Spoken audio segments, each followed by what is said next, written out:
하나님께서 시내 광야에 이르른 이스라엘 백성들에게 내가 너희를 업어서 여기까지 인도하였다, 그렇게 말씀하십니다. 믿음이 중요하고 은혜가 중요하고 사랑이 중요하지만 우리 믿는 사람들도 그래도 신앙적인 상식이 때때로 필요하잖아요. 그래서 제가 좀 묻겠습니다. 십계명이 출애굽기 몇 장에 나옵니까? 모르세요? 우리 영상으로 예배드리는 우리 어린 학생들에게 묻겠습니다.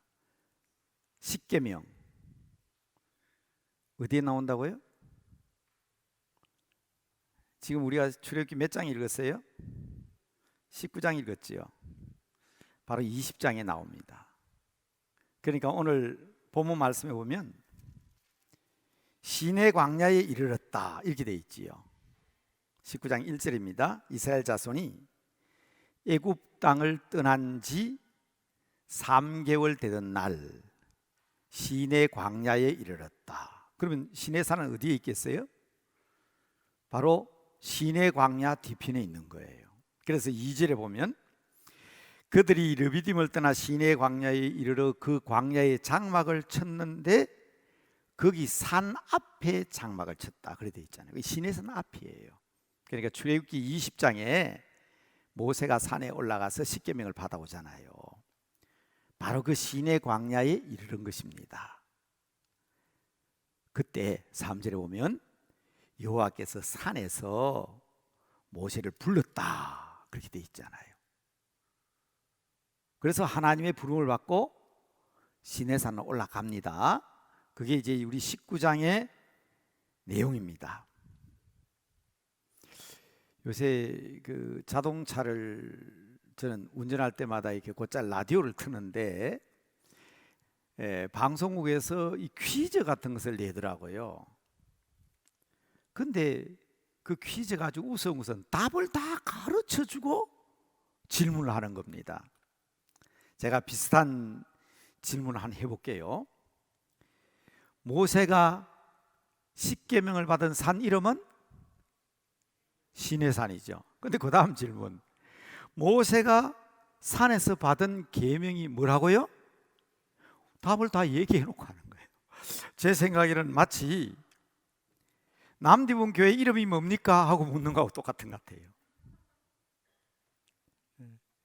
자, 그런 질문들을 아마 재미로 많이 하는 것 같은데, 제가 말씀드리고자 하는 것은 우리 인생의 모든 문제와 답을 성경에서 다 이야기하고 있어요.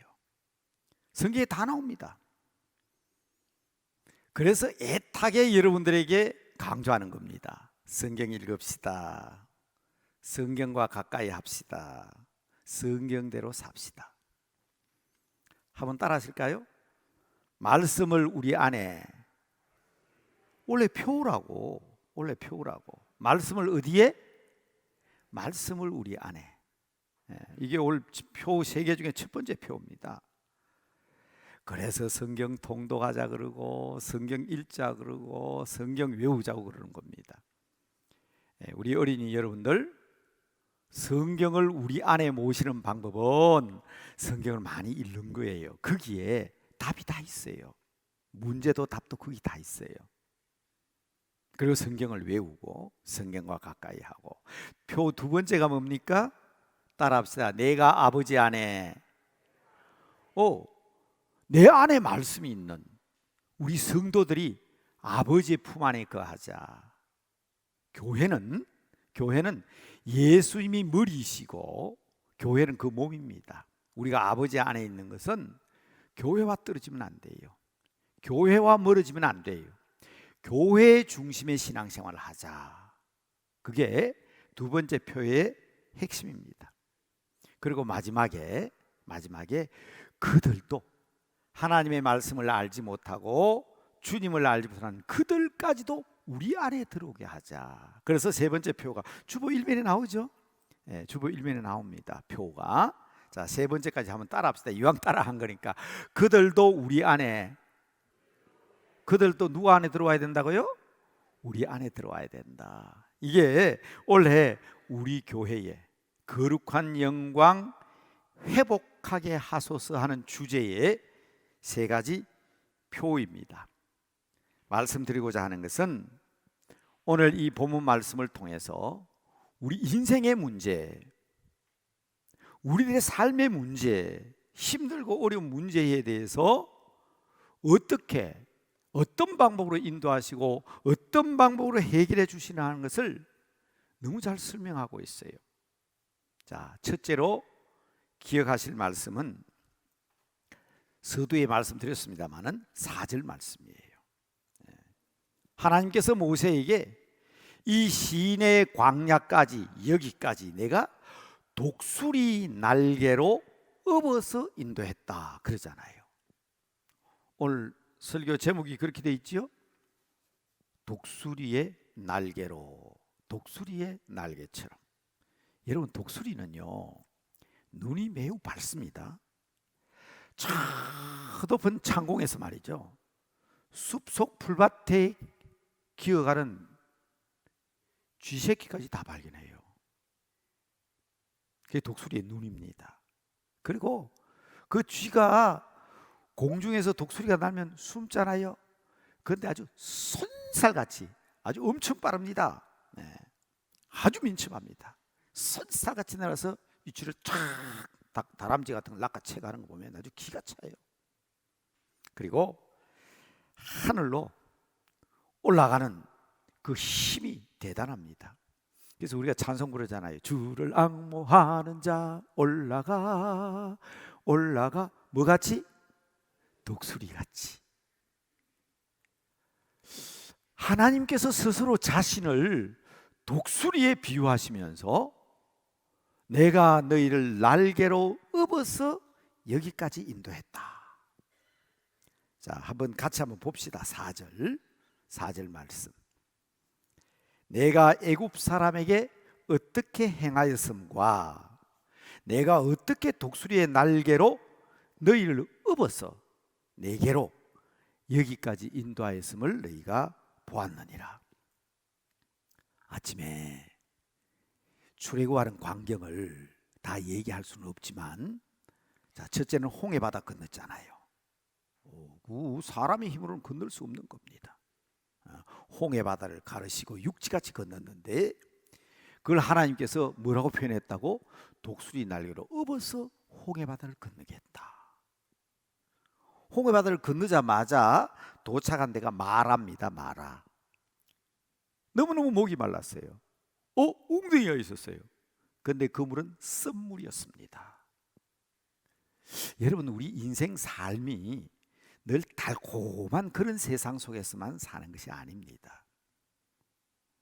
불편한 것이 많습니다. 어려운 것이 많습니다. 그러나 하나님께서 명령하셔서 모세에게 나무 가지를 꺾어서 던져라. 그 썬물이 단물로 바뀌었습니다. 그렇게 끝난 줄 알았는데 그 다음에 나온 것이 신광야입니다. 이 백성들이 막 불평이 아주 머리끝까지. 우리가 애굽에서 마늘을 먹고 고기를 먹고 우리의 매장지가 없어서 여기까지 인도했냐? 먹을 게 없다. 하나님께서 어떻게 하셨어요? 신광야에서 아침에는 만나를 허락하시고, 고기가 먹고 싶다 그러니까 메추라기를 허락하시고, 홍해바다, 마라의 썬물, 신광야에서의 만나와 메추라기. 여러분, 믿음이 중요하고요, 은혜가 중요하고 사랑이 중요하지만 이건 우리 성경적인 상식입니다. 그래서 제가 짚어드리는 거예요. 홍해바다, 마라, 신광야. 우리는 지금 그런 인생길, 그런 나그네길 가고 있는 겁니다. 그런데 말이에요, 르비딤에 왔더니 이 백성이 또 불평을 하는 겁니다.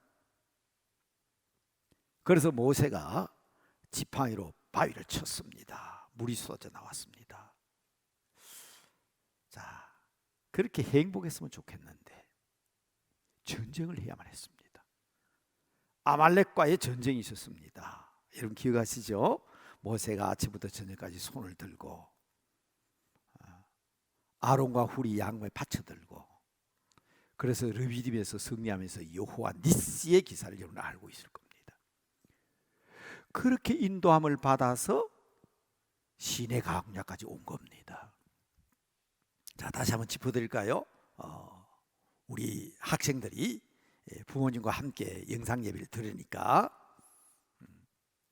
홍해바다, 마라의 선물, 신광야, 르비딤, 그리고 오늘 여기 시내산에 이르는 겁니다.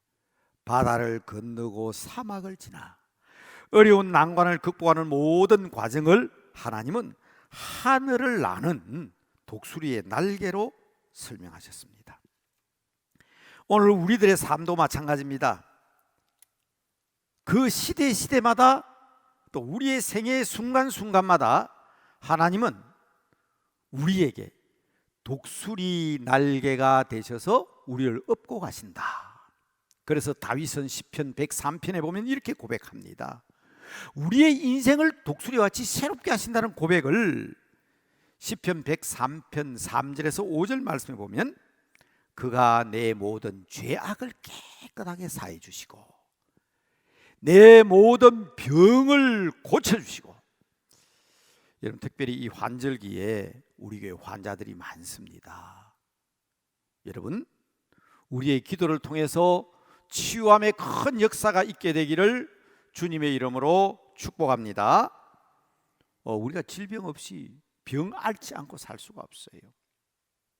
그런데 내 모든 병을 고치시며 내 생명을 파멸해서 속량하시고 우리를 영화롭게 하시는데 인자와 긍휼로 관을 씌우시며 좋은 것으로 내 소원을 만족해 하사, 같이 따라했습니다. 내 청춘을 독수리같이 새롭게 하시는도다. 이 복이 넘치시게 되길 바랍니다. 그런데 다윗 시대만 그런 게 아니에요. 히스기야 왕 시대의 유명한 선지자가 이사야 선지자입니다. 이사야 선지자는 우리들에게 새 힘을 주시는 하나님을 독수리 날개치며 올라감 같은 것으로 비유하며 고백했습니다. 이사야서 40장 31절 말씀이죠. 오직 여호와를 앙망하는 자는 새 힘을 얻으리니 독수리 날개치며 올라감 같을 것이요 다른 박질하여도 곤비치 아니하겠고. 우리 하나님이 순간순간마다 때때로 우리를 업고 가시는데 새 힘을 주시고 새롭게 하시고 피곤치 않게 하시고 우리의 길을 지도해 주신다. 과거에만 끝나는 게 아닙니다. 우리 미래도 마찬가지입니다. 여러분 요한계시록 보면요, 요한계시록 12장 3절 이하에 보면 마지막 때에 쫓겨난 사탄이 누구를 괴롭히냐면 여자를 괴롭혀요. 그 여자가 누구를 상징하면 교회를 상징합니다. 사단이 여자를 박해합니다. 교회를 박해합니다. 그러나 14절에 보면 이렇게 돼 있어요. 여자가 큰 독수리의 두 날개를 받아 그랬습니다. 여러분 요한복음을 제가 독수리 복음이라고 그랬죠. 사도행전은 그야말로 성령 행전이지만 독수리 행전이에요. 여자가 큰 독수리의 두 날개를 받아 자기 곳으로 날아가 거기에서 성도들을, 어린 성도들을 품습니다. 양육합니다. 힘을 키웁니다.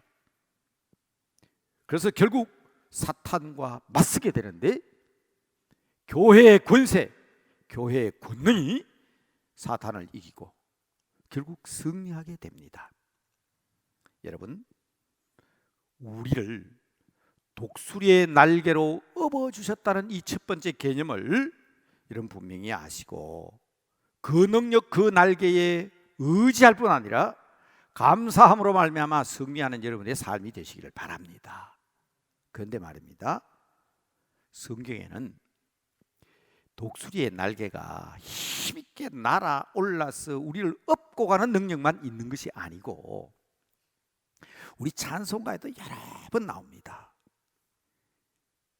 독수리의 날개 같은 이 날개는 세상에 풍파나 어려움이나 시련이 있을 때 우리를 덮어주시는 덮개의 역할을 한다는 것입니다. 하나님께서 허락하신 날개의 두 번째 역할은 날개를 주셔서 날개가 되셔서 나는 만큼 그 날개로 우리를 덮어주시는 덮개. 그러니까 여러분, 나니까 날개 아닙니까? 그렇죠? 나니까 날개예요. 그러니까 덮으니까 덮개지요. 중요합니다. 우리 하나님은 우리를 덮어주시는 분이십니다. 우리 주 예수 그리스도께서 우리를 덮여주시면 모든 환난과 고통을 피할 수가 있습니다. 가장 중요한 것은 그 날개로 우리의 죄를 덮어주십니다. 우리의 허물을 덮어주십니다. 여호와의 날개가 덮개가 되어 우리를 구원하십니다. 시편으로 확인하겠습니다. 시편 78편입니다. 오직 우리 하나님은 긍휼하심으로 죄악을 덮어주시어 우리를 멸망하지 않게 하시고 그의 진노에서 돌이키게 하여 주시고 그의 모든 분을 다 쏟아내지 않게 하신다. 찬송가에도 그런 가수가 있죠. 주 날개 밑 내가 평안히 쉬네 밤 깊고 비바람 불어쳐도 아버지께서 날 지켜주시니 거기서 평안히 쉬리로다. 다 함께 할까요?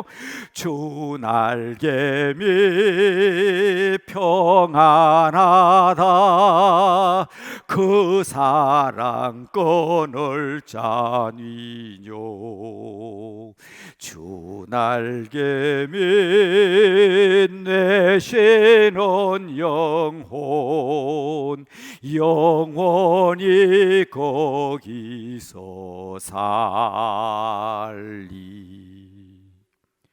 날아오르는 거 아닙니다. 날개 나는 상황이 아닙니다. 이것은요, 그 날개로 우리를 덮어주시고 우리를 보호하시기 때문입니다. 2절에는 주 날개빛 나의 피난처가 된다. 우리는 거기에서 평화를 누릴 것이다. 3절에는 주 날개가 우리의 기쁨이 되어 고달픈 세상에서도 그 날개 아래 숨어서 돌보심을 얻게 된다. 성경은 이 덮어주시는 복이 얼마나 큰가를 선언합니다. 아버지 노아가 술에 취했어요. 그리고는 옷을 다 홀랑 다 벗고 빨가벗고 누워있는 거예요. 함이 그것을 보고 아버지가 빨가벗은 걸 보고 막 떠벌렸습니다.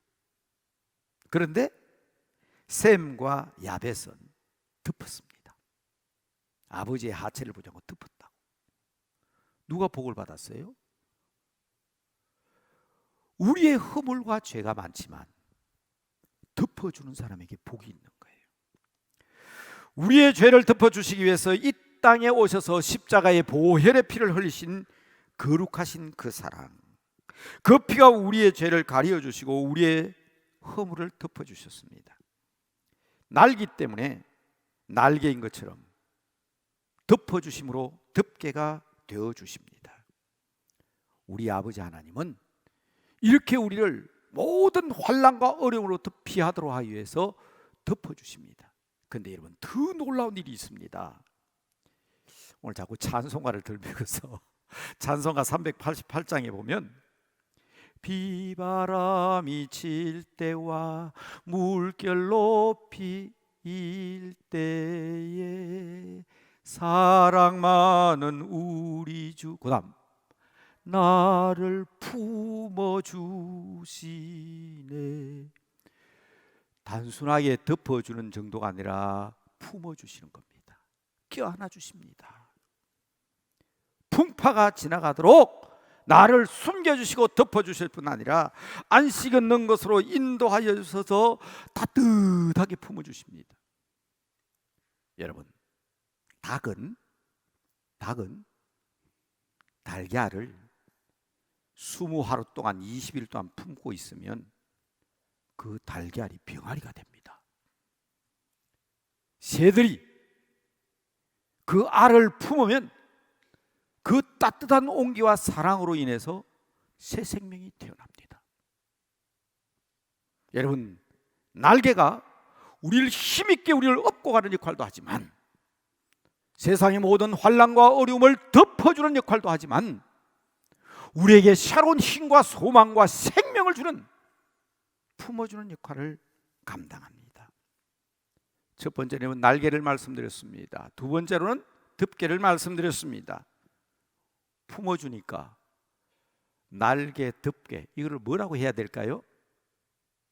품개. 한번 따라 합시다. 품개. 에이, 목사님 그런 말이 어디 있어요? 제 말이 아닙니다. 제가 만든 말이 아니에요. 국어 사전을 찾아보세요. 그런 단어 없습니다. 그런데도 이 말을 우리가 일상화할 수 있는 이유는 1934년생이시니까 아마 88, 87입니까? 이어령 선생님이 이 말을 사용하셨습니다. 조선일보에서 타임캡슐을 만들었어요.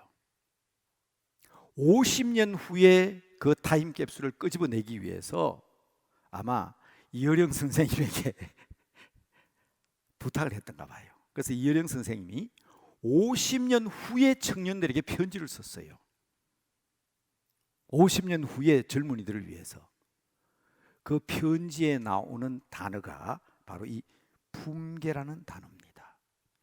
이 시대 최고의 지성인이라고 불리는 또 언어학자인 이어령 선생님이 품계라 했는데 이제 국어 사전에 그거 넣어야 돼요. 그거. 그러니까 이 단어를 사용해도 잘못된 거 아닙니다. 제가 그 타임캡슐에 넣었던 이어령 선생님의 편지 내용 한 부분만 읽어드릴게요. 날개는 날기 위해서만 있는 것이 아니다. 둥지 속에서 알을 품고 있는 날개는 날개라고 하지 않고 품계라고 한다. 앞으로의 세대가 날개보다 더 소중한 날개, 품계를 가지게 되면 그 품계야말로 너희들을 행복하게 할 것이다. 50년 후의 청년들에게 품계를 가지라고 부탁하고 있습니다. 물론 이분이 본래 예수 믿는 분은 아니었죠.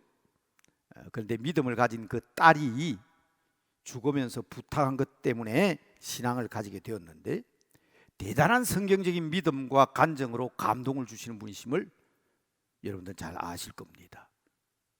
그리고 그분이 근무하셨던 대학이 가까이 있어서 아마 우리 교회에서도 이어령 선생님의 지도를 받은 분들이 많이 계실 겁니다. 이 용어는 제가 생각할 땐 대단히 신앙적이고 새로운 단어라고 생각합니다. 이어령 선생님은 50년 후에 젊은이에게 보내는 편지 마지막 부분에 이렇게 썼습니다. 나와 다르다고 해서 그들과 싸우지 말고 나와 다른 것도 품어야 한다. 50년 후 세상이 얼마나 달라질 건데. 기계와 자연 그리고 지구와 하늘의 별까지도 모두 품어야만 살아갈 수 있는 시대일 것이다. 그렇습니다. 사도 바울은 빌립보 교인들에게 부탁합니다. 너희 안에 이 마음을 품어라. 곧 그리스도 예수의 마음이니 그랬습니다. 여러분, 가슴을 열어야 합니다. 우리 하나님께서 그렇게 하셨던 것처럼. 저는 지난 2주 동안 매우 중요한 두 곳에서 강의를 했습니다. 우리 총회와 우리 서울로회 장로님들에게 특별히 부탁을 드렸습니다. 우리 교단의 신학과 신앙이 무엇인가? 특별히 그 자리에는 우리 이종열 장로님께서 동석해 주셔서 정말 참 큰 힘이 되었습니다. 그런데 그 결론 부분에 제가 이렇게 얘기했습니다. 우리는 어머니의 마음을 가져야 한다. 닭이 그 날개로 달걀을 20하루 동안 품어서 병아리가 되는 것처럼 우리 믿음의 사람들도 어머니의 마음이 되어 큰 마음을 가지고 품을 수 있어야 된다. 포용할 수 있어야 된다. 그게 이어령 선생님이 말씀하신 품계더라고요. 그렇습니다, 여러분. 그럴 수가 있나? 이럴 수가 있나? 아닙니다. 그럴 수도 있지. 이럴 수도 있지. 우리 한국교회 현재의 가장 심각한 문제는 바로 이겁니다. 서로 용서할 줄 모릅니다. 화해할 줄 모릅니다. 품어주지 않습니다. 서로 칭찬하고 격려하는 포용성을 가져야 합니다. 이것이 바로 덕망이 있는 기독교인들, 성도들의 모습이 되어야 합니다. 제가 그 자리에서 강조한 것은 우리 교단은 장자교단이 아니라는 것이었습니다. 분명히 아십시오.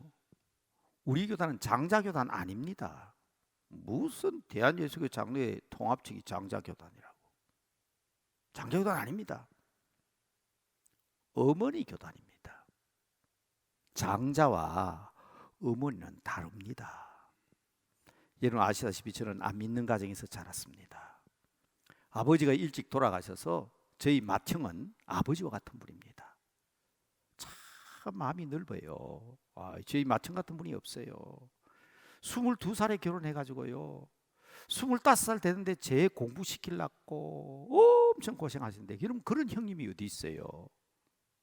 아버지보다 더 큰 마음을 가진 분인데 제가 예수 믿고 신앙 가지게 되니까 우리 큰 형님이 좀 삐졌어요. 예수 믿는다고. 그런데 우리 어머니는 어땠을까요? 그게 엄마 마음입니다. 그럴 수도 있지. 그럴 수도 있지. 그리고 거기에서 끝났습니까? 저희 어머님은 교회 나오셔서 세례 받으시고 신앙생활 하시면서 그때 제가 느낀 게 맞습니다. 장자의 마음이 크고 넓어요. 인정합니다. 그러나 어머니의 마음은 못 따라갑니다. 성도 여러분, 하나님께서 우리에게 이 마음을 품으라고 하시는 거예요. 하나님이 그렇게 하셨으니까 날개가 되어주시고 덮개가 되어주시고 품개가 되어주셨어. 여러분, 우리에게도 이 덮개가 되고 품개가 되는 날개가 필요합니다.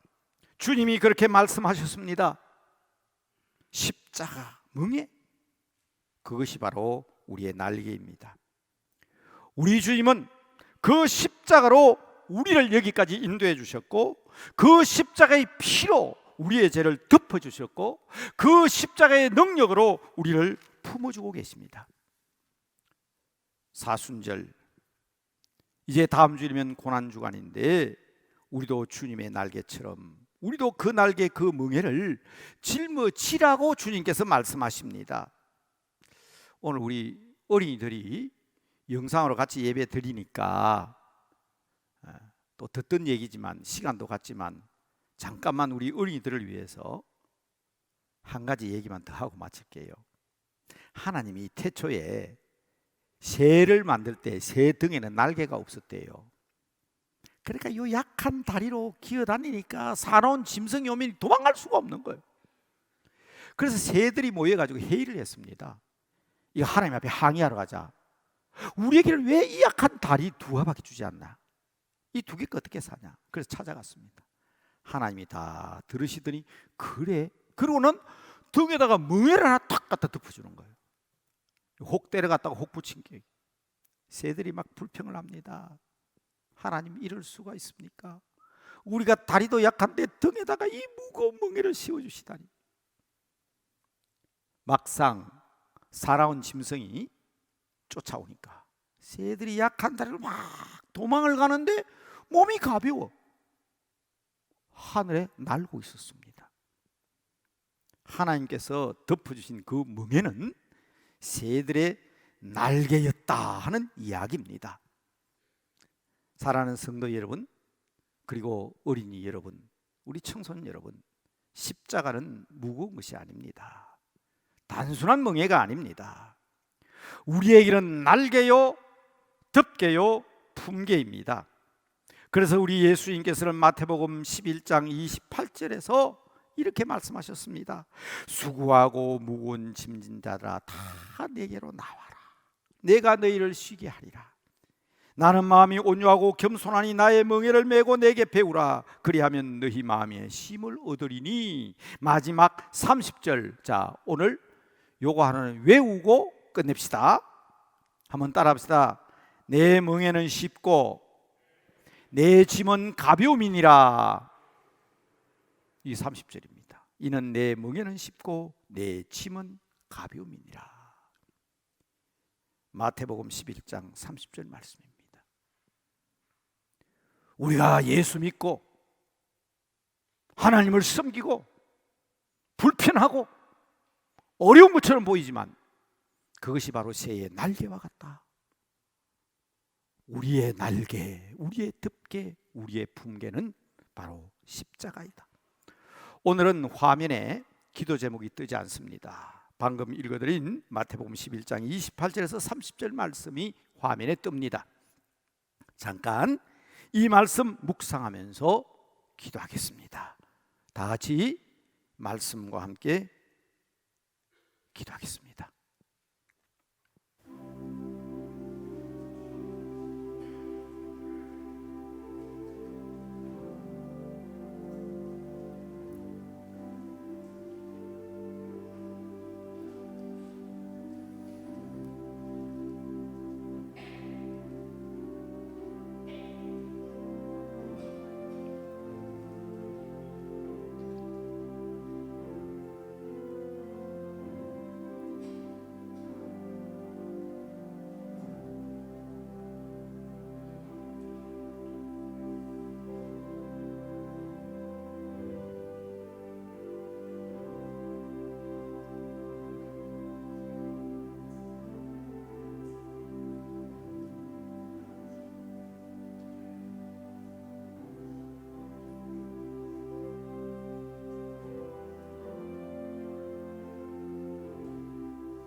우리의 죄와 허물을 덮어주시기 위하여 친히 십자가 위에서 피 흘려주시고 살찌해주신 우리 주 예수 그리스도의 그 은혜와 그 사랑을 감사합니다.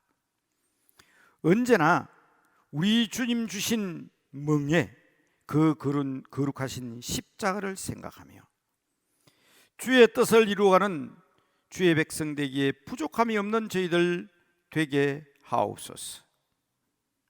무엇보다 부족한 저희들을 여기까지 업어 주셨사오니 우리를 가볍게 하고 우리의 삶을 윤택케 하고 모든 환난과 위기를 면케하는 능력이신 우리 주 아버지 하나님의 그 큰 사랑을 생각하며 십자가를 날개 삼아 나날이 승리하는 저희들 되게 하옵소서. 우리도 주님의 그 거룩한 사랑 깨달아 품게 하옵소서. 포용하게 하옵소서. 용서하게 하옵소서. 새 생명의 역사를 이루어가는 거룩한 성도들이 되게 하여 주시옵소서. 여호와를 앙망함으로 날마다 독수리 날개치며 올라간 같은 거룩한 성도들의 삶이 되게 하옵소서. 예수님의 이름으로 기도드리옵나이다. 아멘.